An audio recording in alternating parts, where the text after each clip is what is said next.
Hadirin yang dirahmati oleh Allah Subhanahu wa taala dan pemirsa dimanapun Anda berada.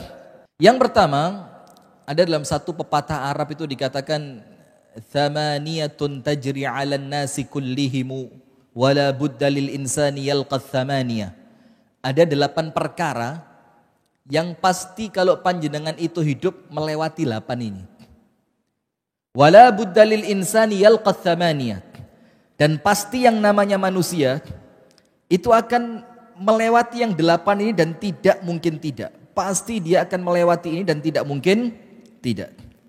Artinya 8 perkara ini adalah 8 perkara yang kemudian kita pasti merasakannya, mau orang kaya, mau orang miskin, mau orang sehat, mau orang sakit, mau orang punya istri, apalagi yang tidak punya istri. Ini tambah-tambah ngenes gitu ya. Maka dikatakan oleh penyair ini, thamaniyatun tajri 'alan nasi kullihimu wala budda lil insani yalqa thamaniyah.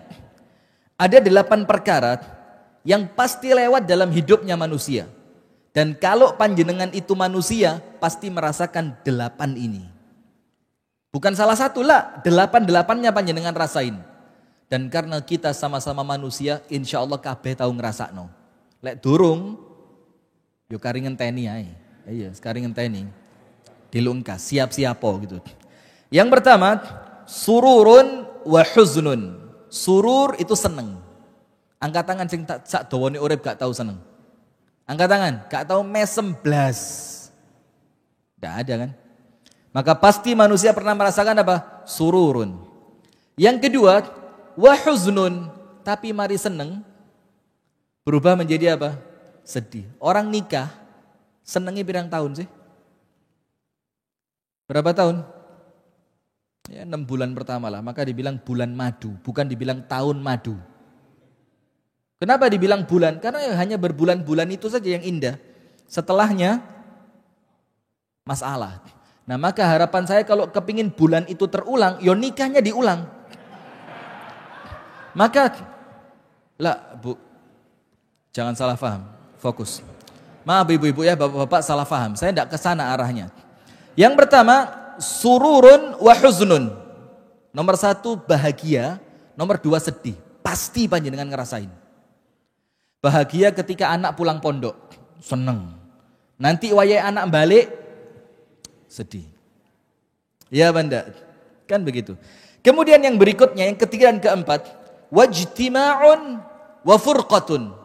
Pertemuan, perkumpulan dan perpisahan. Maka malaikat Jibril mewasiatkan kepada Nabi Muhammad, ahbib man syi'ta fa innaka mufariquhu. Kamu cintai orang sesuka kamu, seneng ono. Tapi yang pasti, fa innaka mufariquhu, panjenengan pasti pisah dengan orang itu. Entah orangnya duluan atau panjenengan duluan, tapi namanya sama, pisah. Jadi kumpul dan pisah itu sunnatul hayat. Apa sunnatul hayat itu? Perkara yang pasti terjadi dalam kehidupan. Kemudian yang ke-5 dan ke-6, wa usrun wa yusrun. Kemudahan dan kesulitan.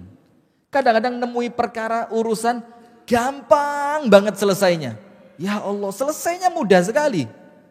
Tapi terkadang juga panjenengan menyelesaikan sesuatu yang nampaknya mudah, kok angel. Itu yang ke berapa? 5 dan 6. Kemudahan dan kesulitan. Yang ke-7 dan ke-8, wasuqmun wa afiyah. Suqum itu marad, marad itu sakit. Wa afiyah sehat. Ya kan begitu ya, kadang-kadang loro, kadang-kadang yo waras. Nah, maka dari 8 ini yang pertama pasti kita ketemu yang namanya sedih, pasti kita ketemu namanya bahagia, pasti ketemu kumpul, pasti ketemu pisah, pasti ketemu mudah, pasti ketemu susah, pasti kemudian pernah sakit dan pernah juga sembuh. Ini perkara sing kudu dikelola dengan baik. Kalau enggak panjenengan bakal kecewa. Kemudian suatu hari di dalam hadis yang sahih, apa yang terjadi? Ada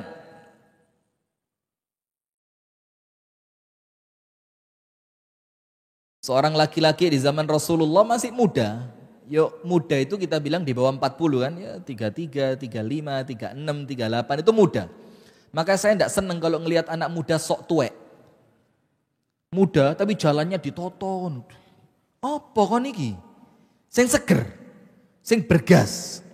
Maka Umar itu mengatakan, asyab, pemuda itu, a'rifuhu, aku mengetahui dia muda. Itu yang pertama apa? Idza takallama asma', lek ngomong omongane jelas. Enggak muda itu. Anak muda itu kalau ngomong harus jelas. Idza takallama asma', kalau ngomong gampang dirungokno. Ojo gremeng, gremet. Ngomong aja lo apa rabekno. Yang kedua, wa idza masya asra', kalau melaku cepat. Cek. Maka jangan bilang muda nyetir mobil 60 km per jam. Isin. Kalau muda itu nyetir mobil 120. Aja. Mudah. Tapi hati-hati. Kalau jalannya cepat. Wa idza dharaba auja. Pukulannya itu menyakitkan. Jadi wong enom itu telu ini cirinya. Ngomongnya jelas, melakukannya cepat, pukulannya menyakitkan. Nah maka kata Umar, kalau anak-anak muda lemes, kemudian apalagi zaman sekarang baper urusan percintaan, la haula wala quwata illa billah, sudah ini tidak bakal bisa membangun agama Islam. Jangan ngomong kebangkitan umat. Lah kon ngatur hatimu gak beres kok. Noto hati itu tidak bisa. Nah maka ada seorang muda duduk di masjid di waktu orang lain kerja di pasar. Ya kan? Insya Allah panjenengan tahu semua. Tapi saya mau ambil sesuatu yang berbeda dari cerita ini. Sudah?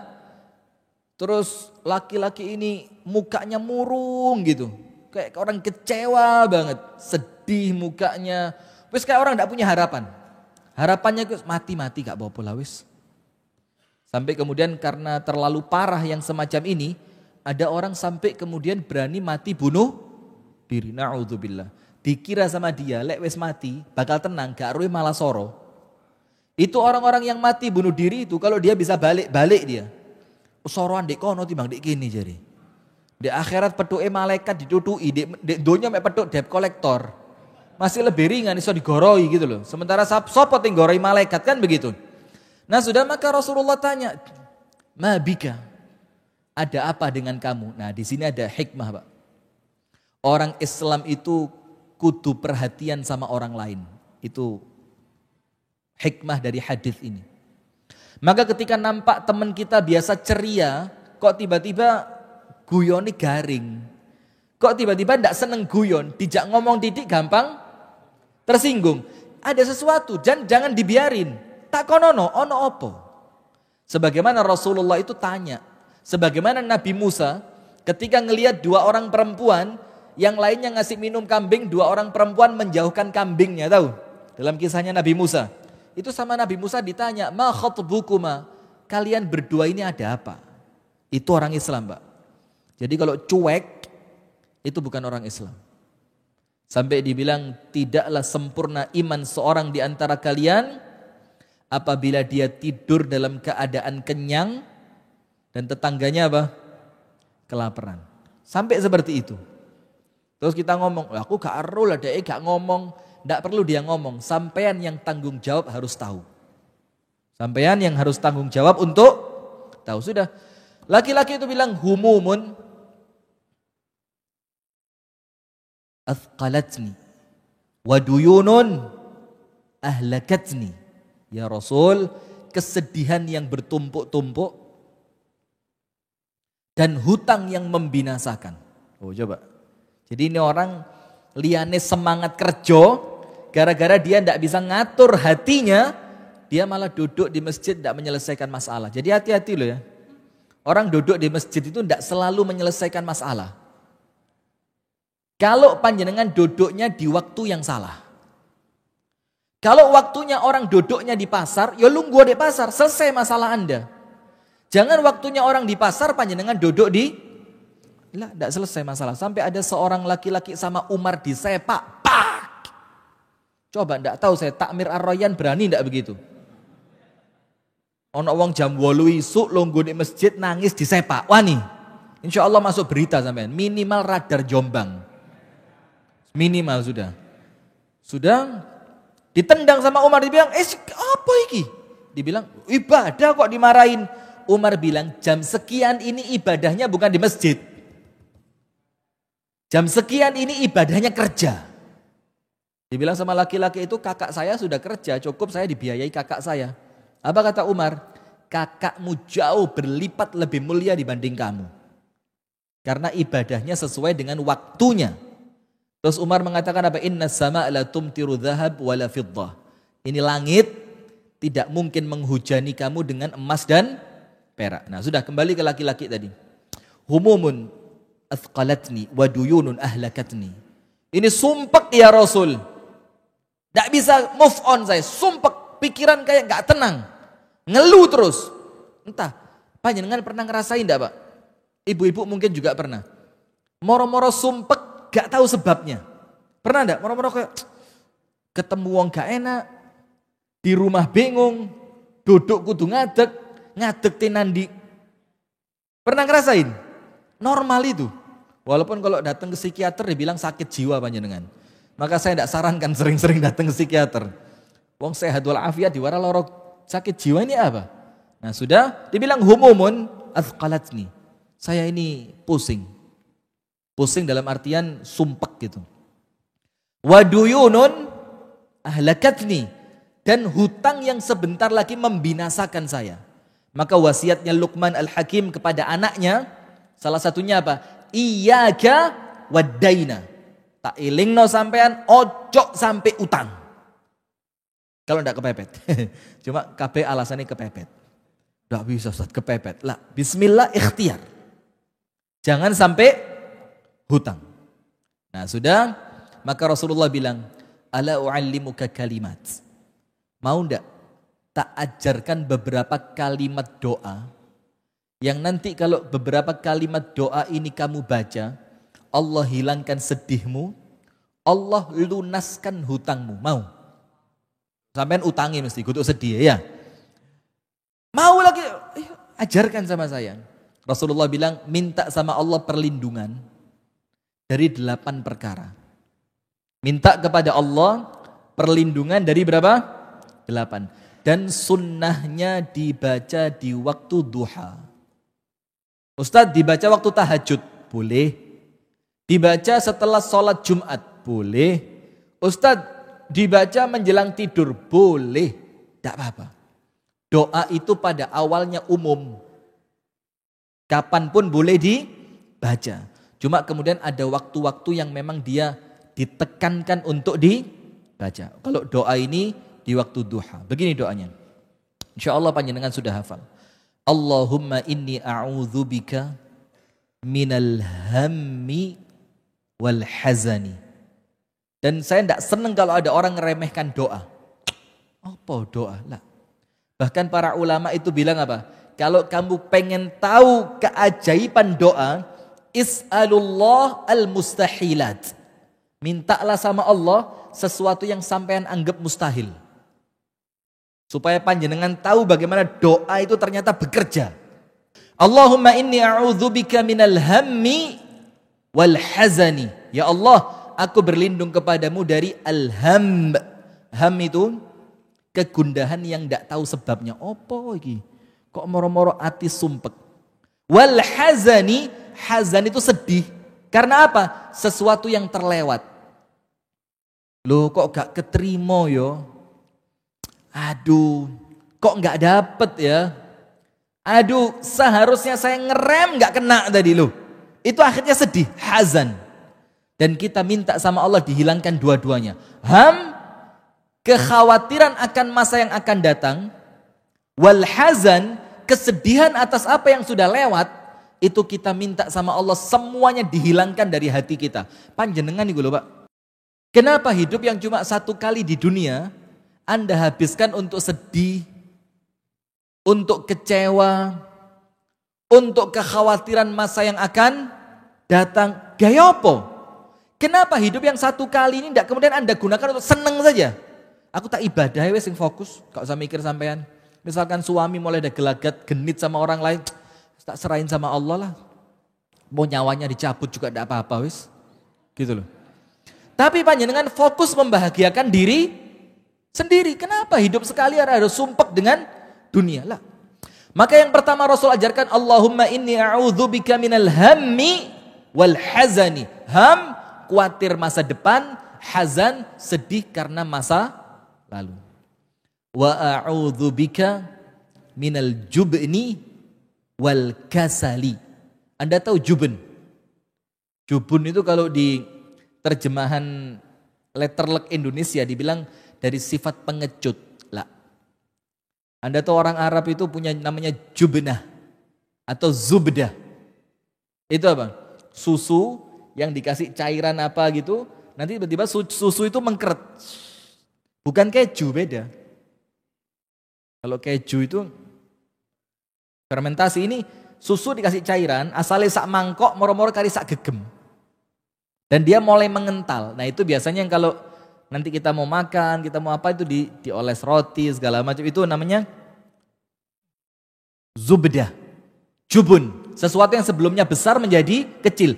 Sakjane diartikan pengecut boleh, tapi kurang pas.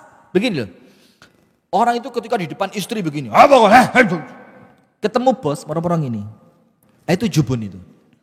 Sak durunge ngene, moro-moro ini, mengkeret. Ada juga militer di kantor, sipil di rumah, ada. Di kantor bintang 4 Pak. Ya Pak Tri, bintang 4. Ketika pulang, iya dek, iya. Siap. Sudah, tidak. Maka jubun itu sesuatu yang sebelumnya panjenengan bergas, moro-moro apa? Lemes, mengkeret. Akhirnya muncul yang keempat, wal kasali, akhirnya males. Dan kita minta perlindungan kepada Allah setiap zikir pagi dan petang kan? Untuk supaya kita dilindungi dari rasa apa? Males, karena males ini penyakit terberatnya manusia. Males. Sakjane iso, tapi lapo aku repot. Nolong orang itu bisa, tapi lho kok engko lek tak jelasno, aku malah ruwet nuduhi ndek ndi omahe menggoke ya apa, golek dhek gak ngerti malah telepon aku. Males ini. Orang yang males tidak pantas untuk dapat akhirat. Orang yang males itu tidak pantas untuk dapat akhirat. Tidak bisa. Maka yang pertama hammi wal hazan. Yang kedua wa'udzubika minal ajiz minal jubni wal kasal. Jubun dari yang sak durunge semangat moro-moro mengkeret, akhirnya kalau diteruskan jadi apa? Malas. Wa a'udzubika minal bukhli. Allahumma inni a'udzubika minal hammi wal hazan wa a'udzubika minal ajzi wal kasal. Ajiz itu tidak mampu berbuat apa-apa, ajiz. Wa a'udzubika minal jubni wal bukhul. Bukhul itu apa? Medit. Lek wis males, gak iso lapo-lapo, ndak ada pemasukan, akhirnya medit. Bakhil. Kenapa dia bakhil? Wedi. Loh, pemasukan gak ono kok pengeluaran. Saya ndak bisa dapat pemasukan, kenapa ini harus keluar ke kotaknya masjid? Akhirnya pelit, dan ini berurutan, Pak. Ini ndak bisa dibolak-balik. Pertamanya mesti karena sumpek yang gak kemari, kemudian akhirnya dia sedih atau takut untuk masa lalu, sampai akhirnya gak iso lapo-lapo, sampai akhirnya males, sampai akhirnya medit. Terakhirnya apa? Wa a'udzubika min ghalabatid dain wa qahrir rijal. Dan aku berlindung kepadamu ya Allah dari lilitan hutang dan kebengisan preman. Sekarang masuk kan? Orang itu kalau punya utang yang nagih siapa? Preman. Orang itu kalau punya utang yang nagih preman sekarang. Dan itu lanjut, maka suruh baca doa ini. Allahumma inni a'udzubika minal hammi wal hazan wa a'udzubika minal ajzi wal kasal wa a'udzubika minal jubni wal bukhl wa a'udzubika min ghalabatid daini wa qahrir rijal. Selesai. Dibaca sama dia sehari, 2 hari, 3 hari, dan tidak memakan waktu yang panjang. Itu laki-laki ketemu Nabi Muhammad mukanya sumringah. Rasul tanya, lu ono apa iki? Biar sedih tak takoni, seneng ya kudu tak takoni. Sampean biar susah teko nang omahku, seneng ya kudu teko nang, itu adil namanya. Nah sudah, dibilang apa? Ya Rasulullah, hilang sedihnya. Hilang semua sumpeknya. Bahagia ndak berhenti-berhenti ya Rasul. Teko terus bahagia ini. Datang terus kebahagiaan demi kebahagiaan. Biasa istri gregetno sekarang nyenengno. Biasa anak itu disuruh berat sekarang dengan sukarela. Biasa kalau sholat ndak bisa khusyuk sekarang sholat tenang. Kenapa? Utangku lunas. Kenapa? Hutangnya lunas. Nah, maka ternyata Rasul juga memperhatikan masalah apa? Hati. Kalau kecewa itu tidak di manage dengan benar, maka akan mempengaruhi yang lain. Akhirnya males, kreativitas hilang, orang yang sebelumnya cerdas tiba-tiba jadi bodoh. Kenapa? Karena yang pertama hatinya sudah rusak. Nah, sekarang saya mau cerita yang pertama. Ini kejadian setelah perang Hunain. Setelah perang apa? Hunain. Jadi begini ceritanya. Ketika perang Hunain, itu peperangan yang mendapatkan ghanimah terbesar. Unta itu Rasul dapat sampai 40.000 lebih. Anda bisa bayangin unta 40.000 lebih. Kemudian ada kuda sekian puluh ribu, ada kambing sekian puluh ribu. Dan itu baru binatangnya. Belum lagi perhiasannya, belum lagi tanah rampasannya, belum lagi budak yang ditangkapnya. Luar biasa. Nah qadarullah, ketika kejadian itu hadirin yang dirahmati oleh Allah Subhanahu wa taala, apa yang terjadi? Ada orang-orang yang baru masuk Islam, yang ikut perang, sektas melbu Islam. Yang kemudian Rasul sallallahu alaihi wasallam berharap mereka itu Islamnya kuat dan mempengaruhi orang lain untuk juga masuk Islam. Itu yang namanya dalam Islam mu'allafati qulubuhum, orang-orang yang hatinya dilunakkan. Maka kita juga perlu luruskan ya. Jadi kalau masuk Islamnya sudah 23 tahun, itu ya bukan mu'alaf. Nah itulah kenapa kemudian dalam Islam itu mu'alaf itu salah satu di antara yang berhak mendapatkan uang apa? Zakat. Kenapa? Kita tidak pungkiri Pak, wes talah kita ini manusia. Rasulullah mengatakan apa? Fa inna likulli ummatin fitnah wa fitnatu ummati almal. Setiap umat itu ono fitnahnya masing-masing. Dan Allah tetapkan fitnahnya umatku itu fulus. Mal, uang. Nah maka kita tidak pungkiri, tidak panjenengan tidak usah gaya toh aku iki lek mbek dhuwit gak anu. Tapi lek mbek wong wedok nemen. Uang iya, perempuan tambah nemen. Memang begitu. Nah, sudah karena Rasul mengatakan ma taraktu ba'di fitnatan adharra 'ala rijal minan nisa. Tidaklah aku tinggalkan nanti kalau aku wafat kata Rasul, tidaklah aku tinggalkan untuk laki-laki fitnah yang lebih berat dibandingkan perempuan. Berarti dua ini, harta dan wanita. Takhta itu tidak sepiro. Karena ada orang takhta itu malah ngeruweti. Lah apa aku ruwet kudu ngantor jam yak mene teko yak mene, kudu rapat rono wis gak wis sing penting dhuwitku akeh bojoku ayu. Ada orang begitu, Pak. Nah, maka Rasul katakan dua ini. Kalau ndak harta, maka wanita. Nah, maka kecondongan manusia suka pada harta itu jibiliyah. Apa jibiliyah itu? Naluri sing tidak mungkin bisa dirusak. Sampai sekelas Umar saja itu mengatakan apa? Ya Allah, aku tidak bisa mencintai kecuali sesuatu yang engkau jadikan indah untukku. Jadi sampai Amirul Mukminin ngaku, tidak mungkin aku bisa suka dari dunia ini kecuali apa yang engkau jadikan indah. Apa yang Allah jadikan indah? Zuyyina linnasi hubbus syahawati minan nisa'i wal banina wal qanatiril muqantarati minadh dhahabi wal fiddah wal khairil musawwamati wal an'ami wal harth. Dzalika mata'ul hayatid dunia. perempuan, harta, kendaraan, emas, perak, kebun, sawah, ladang. Itu sesuatu yang Allah ciptakan, kita suka semua itu. Maka Umar mengatakan, ya Allah, aku tidak bisa menyukai dari dunia kecuali apa yang engkau jadikan aku mencintainya. Tapi apa kata Umar? Bukan doanya Umar minta untuk tidak cinta semua itu. Mustahil. Jadikan aku tidak cinta wanita. Jadikan aku tidak cinta harta. Gak iso. Tapi Amirul Mukminin mengatakan apa? Tapi ya Rabb, jadikan aku memanfaatkan semua itu untuk akhiratku. Tidak mungkin kemudian manusia ini tidak mencintai uang. Tidak mungkin.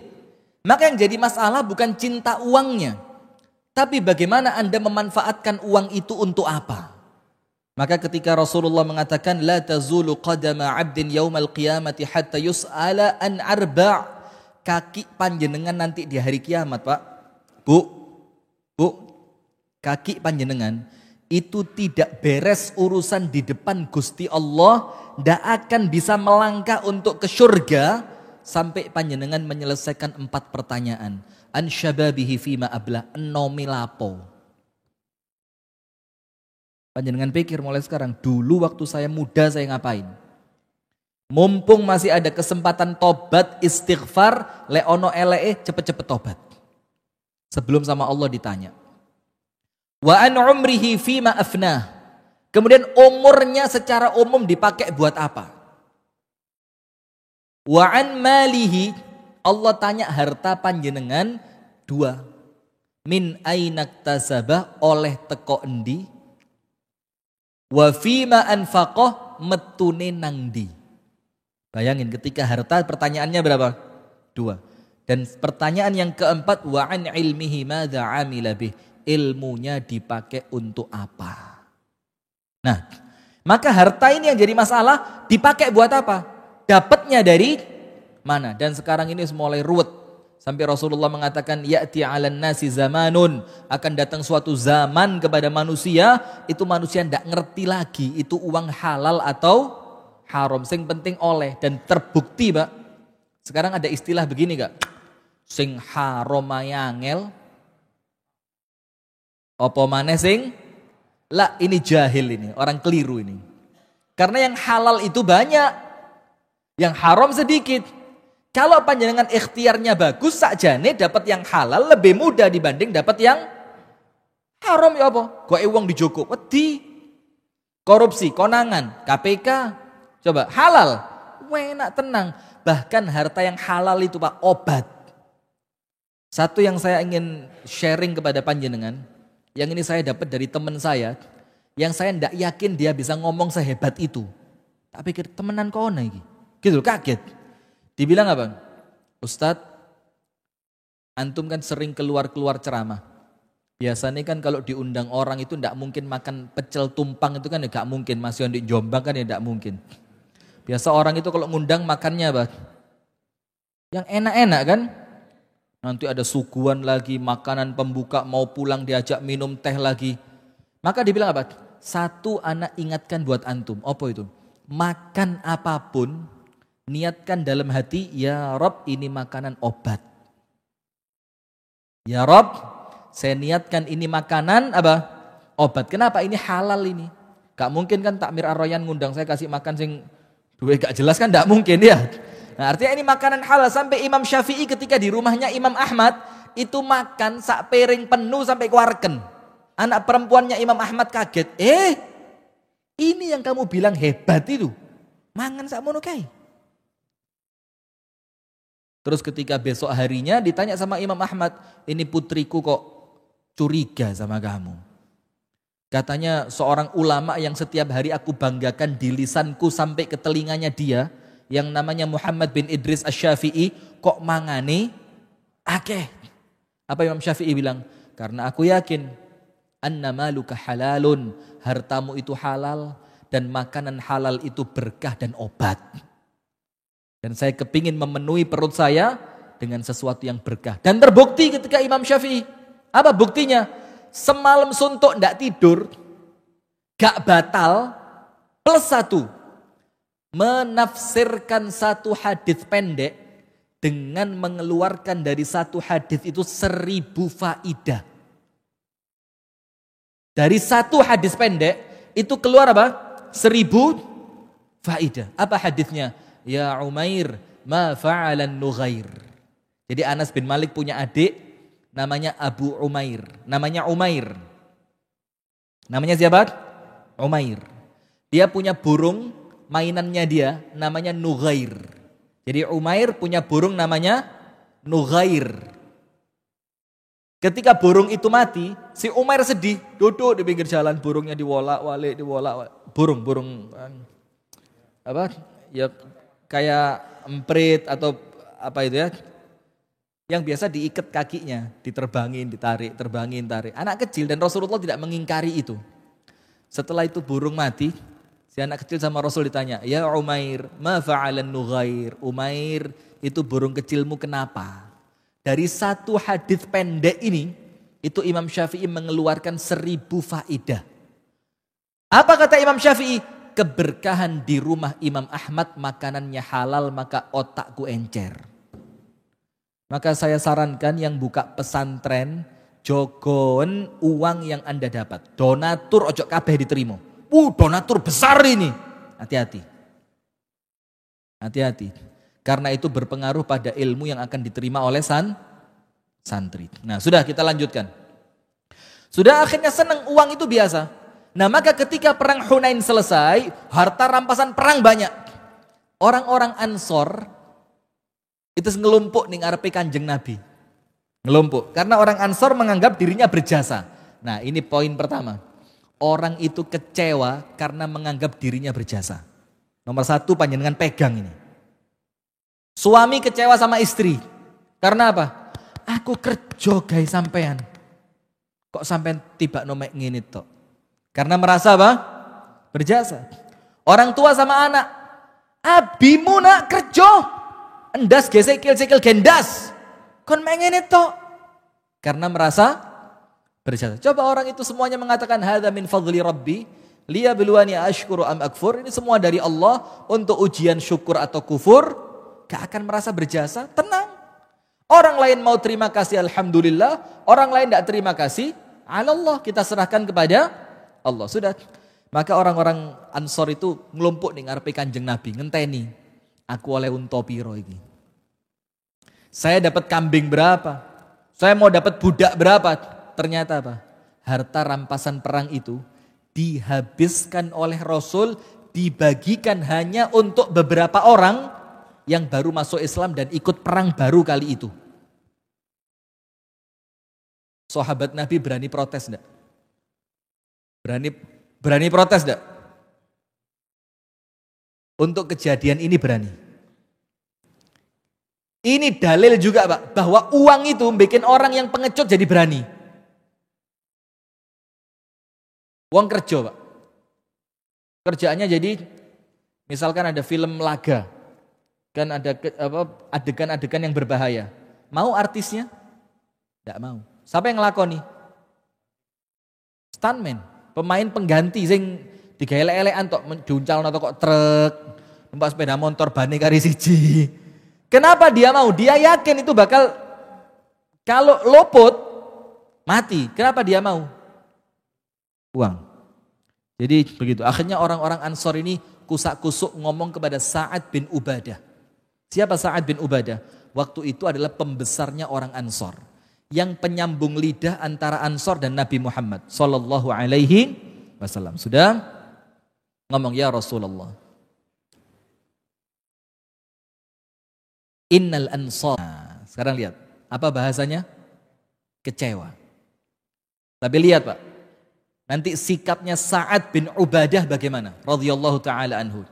Rasul tanya, ma bihim, ada apa dengan mereka? Ya Rasulullah, suyufuna taqtur min dimaihim. Pedang-pedang kami ini Rasul, ini yang berlumuran darah musuhmu. Jadi pedang kami ini yang menghancurkan musuhmu. Tapi ketika bagi-bagi, kenapa kami nggak dapat merasa berjasa? Maka hati-hati, wong sing gampang merasa berjasa sering kecewa. Saya bacain hadisnya. Fa'atal mu'allafata qulubuhum. Rasul memberikan itu harta semuanya kepada para mu'allaf. Fabalaghahu annal ansar yuhibbuna al-ghanaima. Yuhibbuna an yusibu ma asaban nasu. Maka orang Ansor ini merasa tidak enak. Loh kok kono dikai wake sampai entek kami orang Ansor yang nolong Kanjeng Nabi pertama pulang dari Mekah masuk Madinah kok malah enggak dikasih. Ada hikmah juga di sini. Penyebab utama kekecewaan itu dunia. Jadi kalau panjenengan itu orientasinya akhirat, insya Allah apa? Aman, sudah. Maka berita itu, kekecewaan orang-orang Ansor atas Nabi Muhammad sampai ke telinga Nabi Muhammad. Sampai ke telinganya. Apa yang terjadi? Faqama Rasulullah sallallahu alaihi wasallam fa khatabahum. Fa hamidallahu wa athna alaihi.